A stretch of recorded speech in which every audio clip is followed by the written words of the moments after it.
मित्रों, यह rigging supervisor interview series की पार्ट 4 वीडियो है जो प्रैक्टिकल प्रॉब्लम्स और सॉल्यूशंस पर आधारित है। यदि आप पार्ट 1, 2, 3 वीडियो देखना चाहते हैं तो इसका लिंक इस वीडियो के डिस्क्रिप्शन में दिया गया है। प्रैक्टिकल प्रॉब्लम्स और सॉल्यूशंस पर आधारित पहला क्वेश्चन है, अगर लोड लिफ्ट करते समय स्लिंग स्नैप हो जाए तो क्या करेंगे? इसका आंसर है, सर अगर लोड लिफ्ट करते समय स्लिंग स्नैप हो जाए तो सबसे पहले सेफ्टी अलार्म बजाया जाता है और सभी को दूर हटने का सिग्नल दिया जाता है। फिर लोड को गिरने से रोकने के लिए बैकअप स्लिंग या सपोर्ट सिस्टम चेक किया जाता है। नंबर 2, लोड को धीरे धीरे नीचे उतारने की प्लानिंग करनी चाहिए।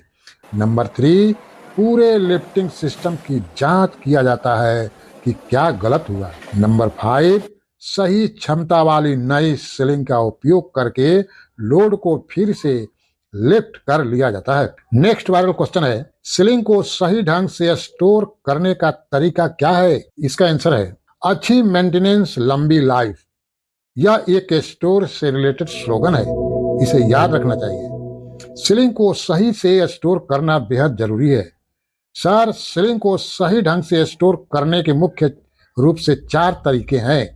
नंबर 1, स्लिंग को सूखी और ठंडी जगह में रखना चाहिए। मॉइस्चर और सनलाइट से बचाना चाहिए। नंबर 2, फोल्डिंग से बचना चाहिए, अर्थात खासकर सिंथेटिक स्लिंग को, क्योंकि इससे फाइबर कमजोर हो सकते हैं, इसीलिए इनको ज्यादा फोल्डिंग नहीं करना चाहिए। नंबर 3, हुक्स और मेटल पार्ट्स को लुब्रिकेट करके रखना चाहिए ताकि जंग न लगे। और नंबर 4, पैरामीटर टैग और आईडी मार्किंग साफ रखना चाहिए ताकि उसकी कैपेसिटी और ड्यूरेबिलिटी चेक हो सके।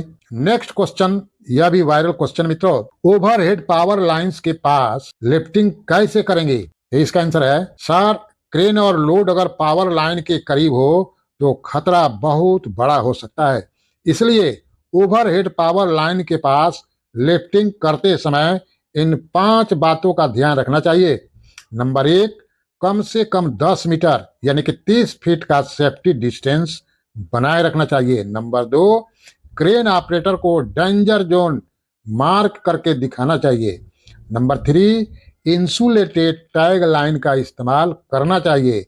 नंबर 4, स्पॉटर रखा होना चाहिए जो केवल पावर लाइन और क्रेन मूवमेंट पर ध्यान देगा।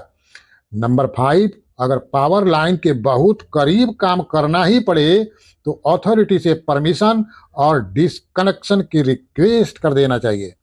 नेक्स्ट वायरल क्वेश्चन है, अगर क्रेन में अचानक मैकेनिकल फेलर हो जाए तो क्या करना चाहिए? आंसर है, सर अगर क्रेन में अचानक मैकेनिकल फेल्योर हो जाए तो कम से कम हमें ये 5 काम करना ही चाहिए। Number 1, emergency stop button press कर देना चाहिए ताकि लोड कंट्रोल में रहे। लोड को धीरे धीरे ग्राउंड पर सेफली लोअर करने की कोशिश करें। नंबर 3, क्रेन ऑपरेटर और सेफ्टी टीम को तुरंत सूचना दें। नंबर 4, फॉल्ट को इंजीनियरिंग टीम से चेक कराएं और बिना सही हुए क्रेन को ऑपरेट न करें। और नंबर 5 है, बैकअप क्रेन या मेथड तैयार रखें ताकि काम बिना जोखिम के पूरा हो सके।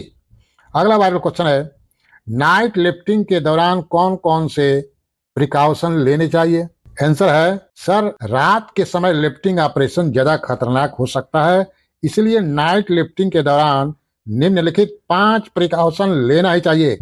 नंबर 1, प्रॉपर लाइटिंग और फ्लड लाइट का इस्तेमाल करें। नंबर 2, रिफ्लेक्टिव पीपी पहने ताकि टीम के लोग दिख सकें। नंबर 3, रात के समय एक्स्ट्रा कम्युनिकेशन और हैंड सिग्नल्स पर ध्यान दें। नंबर 4, क्रेन ऑपरेटर की विजिबिलिटी चेक करें और ब्लाइंड स्पॉट्स को कवर करें। और नंबर 5, थकान या नींद से बचने के लिए शॉर्ट ब्रेक्स प्लान करें। नेक्स्ट वायरल क्वेश्चन है, लोड इंडिकेटर का क्या महत्व है? इसका आंसर है, overloading is equal to major accident. इसको याद रखना चाहिए। सर लोड इंडिकेटर निम्नलिखित 4 जानकारियां देता है। नंबर 1, लोड इंडिकेटर यह दिखाता है कि लोड कितना वजनी है और क्या यह क्रेन की क्षमता के अंदर है या नहीं।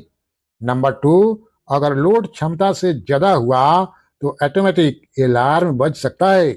नंबर 3, कुछ मॉडर्न सिस्टम में ऑटो कट ऑफ होता है जिससे क्रेन ओवरलोड होने पर खुद ही रुक जाती है। और नंबर 5, एक्यूरेट लिफ्टिंग और ओवरलोडिंग प्रिवेंशन के लिए लोड इंडिकेटर बहुत जरूरी होता है। नेक्स्ट वायरल क्वेश्चन है, नॉन डिस्ट्रक्टिव टेस्टिंग एनडीटी का रिगिंग में क्या रोल है।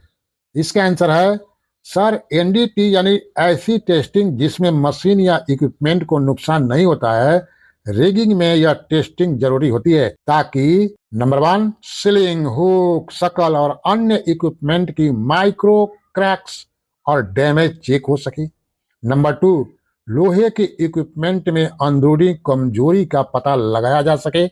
नंबर 3, सबसे आम एनडीटी मेथड्स में मैग्नेटिक पार्टिकल टेस्टिंग एमपीटी और अल्ट्रासोनिक टेस्टिंग यूटी होते हैं। अगला क्वेश्चन है, सेंटर ऑफ ग्रेविटी कैसे कैलकुलेट करेंगे। तो इसका आंसर है सर, सेंटर ऑफ ग्रेविटी यानी लोड का बैलेंस पॉइंट, इसे सही से कैलकुलेट करने के लिए 4 स्टेप हैं। नंबर 1, लोड को देखें और उसकी असामान्यता पहचाने। नंबर 2, लोड को छोटे हिस्सों में बांटें और हर हिस्से के वजन और डिस्टेंस का हिसाब लगाएं। नंबर 3, जहां वजन समान रूप से डिस्ट्रीब्यूट हो और लोड लटकाने पर स्थिर है वही सेंटर ऑफ ग्रेविटी होगा। नंबर 4, अगर सेंटर ऑफ ग्रेविटी सही न हो तो लोड झुक सकता है मित्रों और गिरने का खतरा बढ़ सकता है। अगला क्वेश्चन है, मल्टी लेग स्लिंग में कौन कौन सी बातें ध्यान रखनी चाहिए। इसका आंसर है सर, मल्टी लेग स्लिंग में चारों स्लिंग्स को समान रूप से लोड उठाना चाहिए, इसलिए निम्नलिखित 5 बातों का ध्यान रखना चाहिए। नंबर 1, सभी स्लिंग्स की लंबाई और एंगल बराबर रखें। नंबर 2, सेंटर ऑफ ग्रेविटी सही जगह पर सेट करें। नंबर 3, स्लिंग एंगल्स को 45 से 60 डिग्री के बीच रखें, इससे स्लिंग पर एक्स्ट्रा लोड नहीं आएगा। नंबर 4, सभी शकल, हुक और लिफ्टिंग पॉइंट की इंस्पेक्शन करें। और नंबर 5, ओवरलोडिंग से बचें और लोड चार्ट का सख्ती से पालन करें। नेक्स्ट और अंतिम वायरल क्वेश्चन है, लिफ्टिंग में कौन कौन सी कॉमन मिस्टेक होती है। तो इसका आंसर है सर, लिफ्टिंग में निम्नलिखित 8 मुख्य रूप से मिस्टेक होती है। नंबर 1, लोड चार्ट को फॉलो न करना और ओवरलोडिंग कर देना। नंबर 2, सेंटर ऑफ ग्रेविटी को इग्नोर करना। नंबर 3, गलत स्लिंग एंगल ले लेना। नंबर 4, सेफ्टी गियर न पहनना, मतलब पीपीई न पहनना। नंबर 5, क्रेन ऑपरेटर और रिगर के बीच गलत कम्युनिकेशन कर देना। नंबर 5, सही इक्विपमेंट और टैग न चुनना। नंबर 6, स्लिंग, हुक और शकल की नियमित इंस्पेक्शन न करना। नंबर 7, क्रेन और लोड के बीच से गुजरना। तो इस प्रकार हम लोगों ने रिगिंग सुपरवाइजर इंटरव्यू सीरीज की चौथी वीडियो पार्ट 4 समाप्त किए, जो प्रैक्टिकल प्रॉब्लम्स और सॉल्यूशंस पर आधारित थी। जल्द ही इस सीरीज की पार्ट 5 वीडियो भी अपलोड हो जाएगी, जो इंटरव्यू के ट्रिकी सवाल और उनके बेस्ट जवाब पर आधारित होगी। इसलिए चैनल को सब्सक्राइब कर बेल आइकन भी दबा दीजिए ताकि नई वीडियो का आपको नोटिफिकेशन ऑटोमेटिक मिलती रहे।